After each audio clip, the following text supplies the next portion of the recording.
Ben sat alone in his apartment, the soft hum of his laptop providing a soothing backdrop to the quiet evening. It was an ordinary night, the kind where the world outside seemed to fade away as the evening stretched on. The warm glow of his desk lamp bathed the room in a comfortable yellow hue. He was finishing up some work, trying to meet a deadline, but his focus wavered, his eyes occasionally drifting to the sleek black case sitting on his desk. His new Sennheiser Momentum true wireless earbuds. He had bought them just a week ago, thrilled by the promise of high-quality sound and noise isolation. Tonight he was planning to test them out properly, to experience the music he loved without any distractions. His old pair had broken, and he needed something that could help him focus. It was the perfect evening for it. He slipped the earbuds into his ears, feeling the snug fit as they powered on, the low chimes signifying they were ready to go. For a moment, everything was still. Then the music began. It was calm at first, an ambient track with smooth, flowing melodies that filled his head with a quiet peace. He leaned back in his chair, closing his eyes, allowing the sound to wash over him. The world outside seemed to disappear, swallowed up by the music. Yet, something felt off. He couldn't place it. A small twinge of discomfort crept into his chest, an odd sensation that made him shift in his seat. The music faded into something darker, more ominous.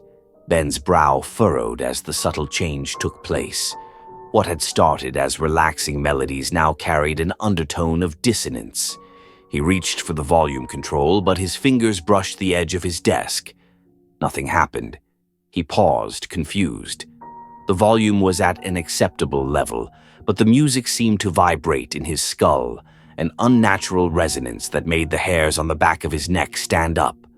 The low hum of the bass deepened. Ben could feel it now, a pulse in his ears, as if the music wasn't just coming from his headphones.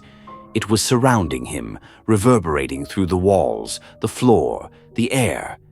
He pulled the earbuds out and held them in his hands, staring at the polished surface. Something was wrong. A faint, distorted sound began to emerge from the edges of his hearing. A voice. No, a whisper. Ben put the earbuds back in, curious yet hesitant. The whisper grew louder. It was a voice, but not one he recognized. Ben. He froze, his heart pounding. The voice seemed to crawl out of the sound, layered beneath the music, but too real to be part of it. Ben pulled the earbuds out again, but the whisper didn't stop. It wasn't in his head. It was in the room. He could almost feel it against his skin. Ben. There it was again, closer this time. It was unmistakable. His blood ran cold. He glanced nervously around the room. It was small, too small for anyone to be hiding. The apartment was dark, shadows pooling in corners, the air heavy with the stillness of the night. His laptop screen flickered, the light dimming as though responding to the same growing unease that tightened his chest.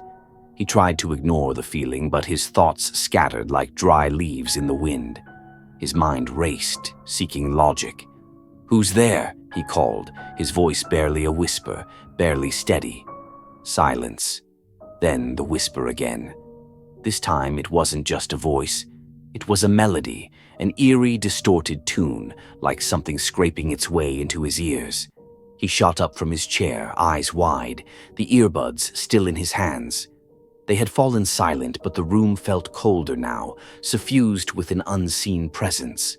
Ben's breaths came faster, shallow, as if the air had thickened.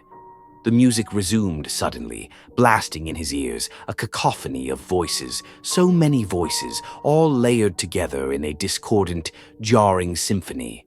The whispers surged, louder now, a chorus of voices all speaking at once. "Ben, you're not alone."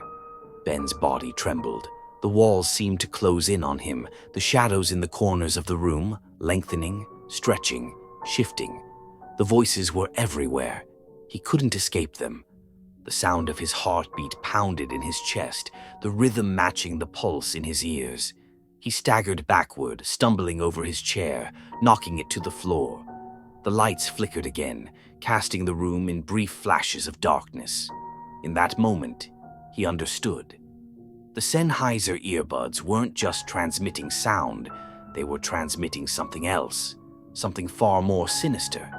The voices, the whispers, they weren't random static or malfunctioning signals. They were something older, something that had latched onto the earbuds. He had no idea how, but he knew it now. These earbuds weren't just tools for listening, they were conduits for something malevolent. The music shifted once more, slowing, becoming more deliberate, as though whatever was behind the sound was gaining control. His breath quickened and panic began to claw at him. What was it? Who had